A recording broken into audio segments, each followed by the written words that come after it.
So let's talk about your business journey a little bit. How long have you been in business now? I started Meeting Matchmakers in the summer of 2010, so it'll be 10 years this summer. Oh, that's awesome. Wow. Yeah.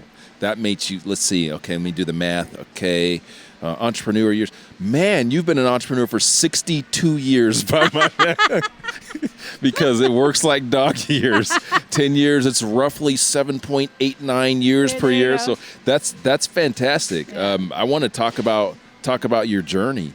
You and I have been acquainted for a few years now, and I consider you a good friend and a friend in business. I've had the opportunity to see you in action, and I got to say I'm impressed. And I learned a lot about you and how you treat your customers and your clients by watching what you did on a client site, which was really pitch in and do work that you aren't being paid to do. like you're picking up dishes and picking up garbage off the ground. You're making it. I'm like, does she get paid for that? No, but that is the sort of attention to detail. So I was very, very impressed by that. Where does that come from? Like, how did you, in your business, is this something that you learned as a kid, or you just learned through your 10 years and how you treat your customers? Because the service that I'm seeing from you is like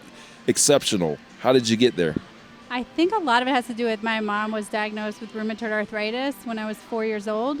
So the tables kind of turned, and I wound up being more of a caretaker as opposed to, just the normal things that kids are doing. So ever since a young age, I've been taking care of my mom and my dad. They were both teachers, so my dad sometimes was a bit stressed, and my sister and I had to just pitch in and do what we had to do. So it's just, I think, ingrained in me. And then in high school and college, I did a lot of service jobs. I was working in restaurants kind of like this. I was a bus girl. I was cleaning tables, and whatever the waitresses needed, I made sure that, everything was ready for them. And then I was a waitress at one point, and I knew what it took for to get good tips, basically. So I learned how to deliver good service, and I just carried that all the way through all of my hotel years as well. And when I was in sales, that's the number one thing for you to deliver good service. People want to hear from you quickly.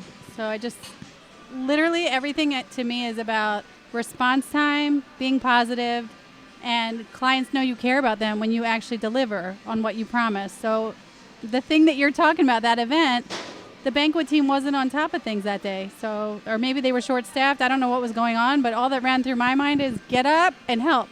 So I did. That's powerful. Business and bourbon.